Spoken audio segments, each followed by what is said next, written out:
ভালোবাসা বা একটি বাইসাইকেলের গল্প। সন্তানের মুখে হাসি ফোটাতে একজন বাবা কী না করেন। গাইবান্ধার পলাশ বাড়ির রাজু মিয়া প্রমাণ করলেন ভালোবাসা আর দায়িত্ববোধ থাকলে অভাব কোনো বাধা হতে পারে না। রাজু মিয়ার গল্পটা এরকম। অভাবের কারণে ছেলের শখে বাইসাইকেল কিনতে পারেনি। ঢাকায় গিয়ে 2.5 মাস রিক্সা চালিয়ে 2,000 টাকায় কিনেন একটি পুরনো বাইসাইকেল, কিন্তু সেটি বাড়ি যাওয়ার মতো পরিবহন খরচ ছিল না তার। তাই রাজধানী থেকে ঢাকা থেকে সাইকেল চালিয়ে যাত্রা করে গাইবান্ধা জেলা শহর থেকে প্রায় 17 কিলোমিটার দূরে তালুকজামিরা পিরাজপাড়া গ্রামে দীর্ঘ পথ পাড়ি দিয়ে সাইকেলটি তুলে দেন ছেলের হাতে। ছেলের শখ আর শখ পূরণ, এর মাঝখানে আছে অন্য এক রকমের গল্প। গল্পটি হয়তো অনেকেই অজানাই থেকে যেত যদি না ঈদের আগে তার এই বাড়ি ফেরা নিয়ে একটি ভিডিও সামাজিক যোগাযোগের মাধ্যমে ভাইরাল হতো। রাজু মিয়ার গল্প বিস্তারিত জানতে আজ শনিবার ঈদের বিকেলে পলাশবাড়ি উপজেলার হরিনাথপুর ইউনিয়নের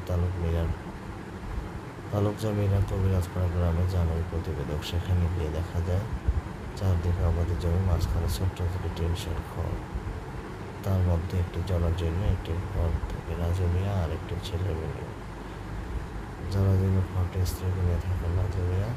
তার বাড়িতে যাওয়ার পর রাস্তা নেই, বাসারে অন্যের জমির আইল দিয়ে যেতে হয় বাড়িতে। অক্ষর জ্ঞান সম্পূর্ণ রাজু মিয়া পেশায় দিনমজুর, প্রায় 3 শতক বছর ভিটা ছাড়া কোনো সম্পদ নেই।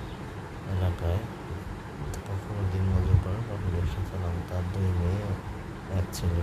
বড় মেয়ের বিয়ে হয়েছে, ছোট মেয়ে গাইবান্ধা সরকারি রাষ্ট্রবিজ্ঞান বিভাগের সম্মান 3য় বর্ষে পড়ছে। একমাত্র ছেলে মেয়ে এবছর পড়াশোনা তারা জামিয়া দ্বিমুখী উচ্চ বিদ্যালয় থেকে বিজ্ঞান বিভাগে এসেছে পরীক্ষা দিয়েছে।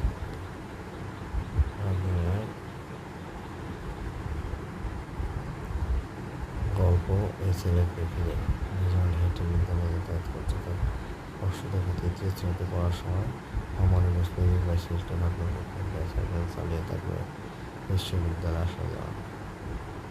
তার বিদ্যালয়ে আসা যাওয়া রেজাল্ট তখন 6ষ্ঠ শ্রেণীর ছাত্র। একদিন ছেলেটির বিদ্যালয় থেকে চুরি হয়ে যায় সাইকেলটি। তখন সে বাবার কাছে একটি সাইকেল চায়। দিন মতো বাবা সামর্থ্য ওঠে ছেলেকে সাইকেল কিনে দেয়। রাজু মিয়া জানেন গত রমজান মাসে তিনি কাজের খোঁজে ঢাকায় যান। বিয়ে উঠান থেকে দাফন করে একটা গেছে। সেখান থেকে ভাড়ায় রিক্সা চালানোর কাজ বেছে নেন। প্রতিদিন উপার্জন হয় 1,000 থেকে 1,200 টাকার মধ্যে। রিক্সা ভাড়া, থাকা খাওয়া হয় 750